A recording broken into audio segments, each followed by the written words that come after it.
Good day guys, welcome to part 2 of the road to nationals. We're back at it again, going to discuss a couple of upgrades and things we've changed on this gun, the SAI 9mm from the last time you saw it in the intro video. We've had a Spartan Arms Thursday night club shoot in between where I ran this gun, this very gun, and I was very impressed. We ran into one or two issues, so I'm grateful that we encountered these issues early on in the development process. I'd much rather have these issues now in the beginning than later on when we get closer to nationals. So let's get to it, let's discuss what we've done, and without further ado. Bye!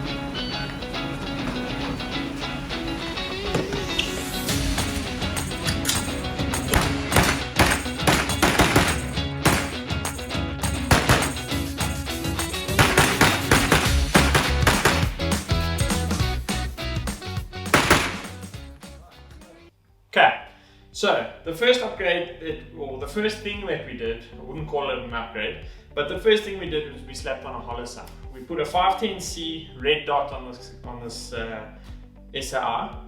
I personally like the 510C. It's got a lot of features that work very well for PCC. It's got a really big window with it. It's got solar compatibility, so if anything happens to the battery, the optic still works. I mean, a lot of the sport shooting that we do in that is outdoors, so it's got a quick disconnect mount. It just works flawlessly for PCC. It's got a really nice big window, adjustable brightness. The dot does go bright enough in order to shoot outdoors.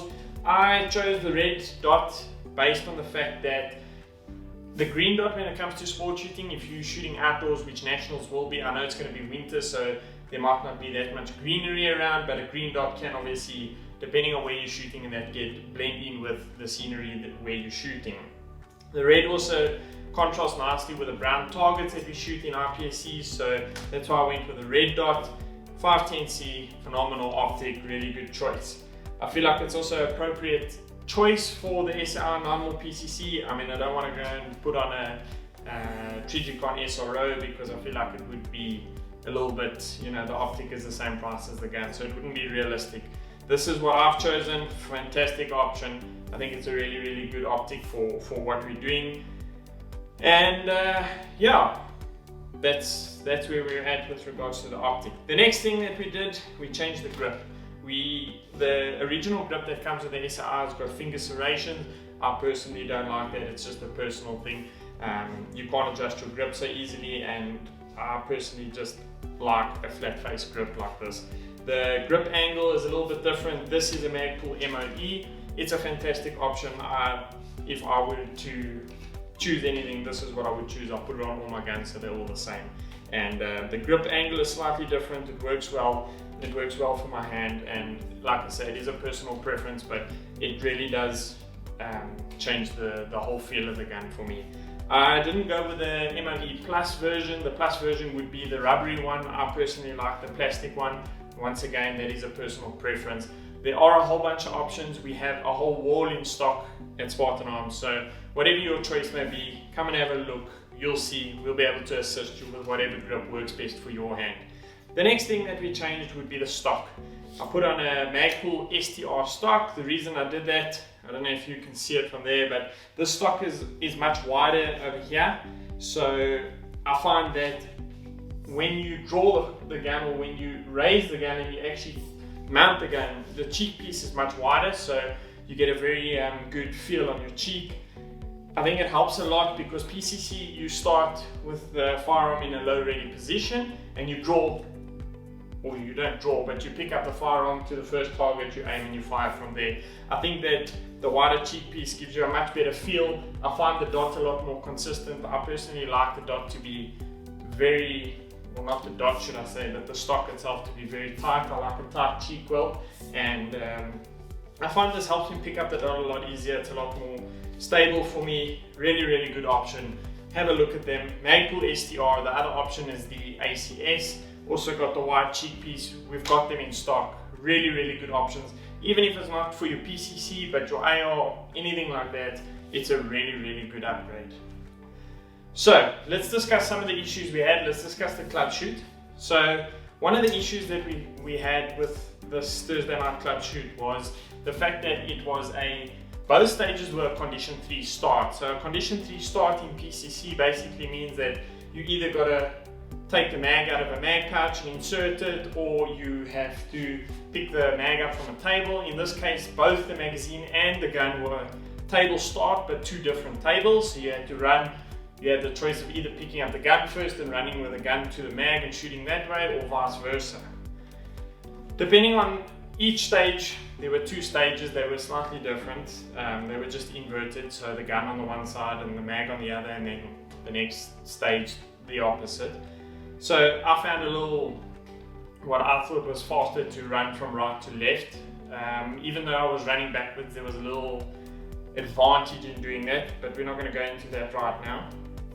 The downside of a condition 3 start with the SAI at this stage is we don't have a mag well. This mag well is slightly flared. I don't know if you can see that. I'll put a close up of it, but we don't have a proper mag well that, you know, some of the guys have got massive mag wells. It's like a funnel. You can just slam the magazine in from any direction and it's almost impossible to miss, let's put it that way.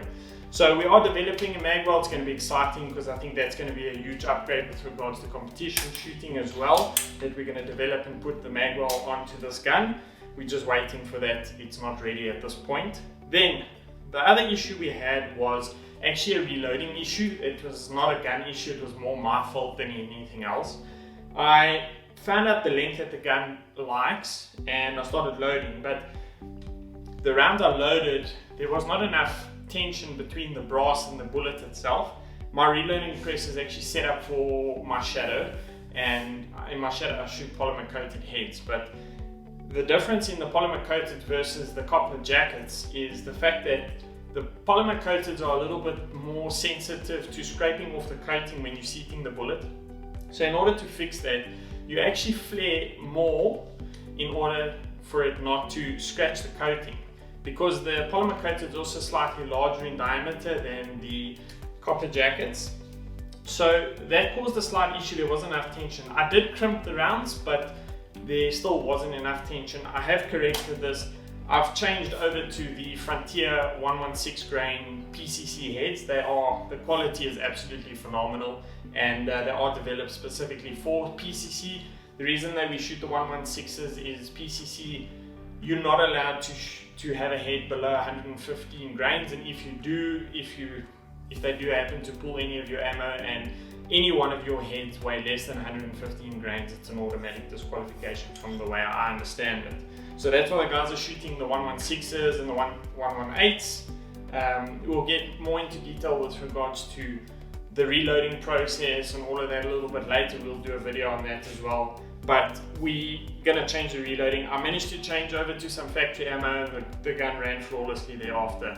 The only time that this became an issue was on the condition 3 start, put the mag in, rack the gun. As I racked the gun, it pushed the head into the case and caused it not to go into the chamber. Thereafter, once I managed to clear that and start shooting, the ammo ran thereafter, but both occasions on the start I had that issue. So that was one of the issues we had, and the other thing is I have a little bit of trust issues with regards to this mag catch. I want to develop a stronger spring here so that when you insert the mag, you rack the gun and you begin to fire, I just want to know in my heart that this magazine's not going to fall out after the first shot. It didn't happen to me, but I think that would be something that we're definitely going to have a look at. Other than that, gun ran flawlessly. We did fairly well in the Thursday night club shoot, and developments coming in this upcoming week. The gun is a little bit heavy. Being a 16-inch, it's really nice, but in the smaller stuff, the tight apertures, you've got to get the gun back in order to move with the gun, and that makes it a little bit difficult being a 16.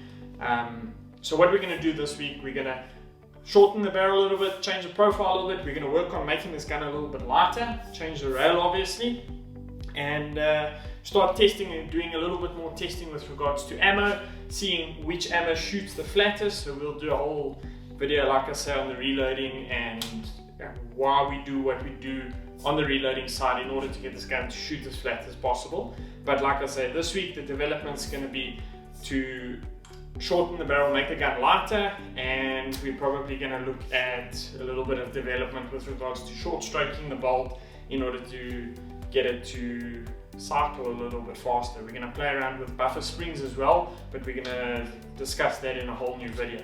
This is where we're at, guys. It's exciting times. There's a lot more to come. If there's anything you guys would like to see with regards to this SAI, any questions you have, anything that you'd like to know with regards to this SAI, drop a comment, like, share, subscribe. There's a lot coming. It's really going to be awesome, and hope to see you on the next one. Cheers for now.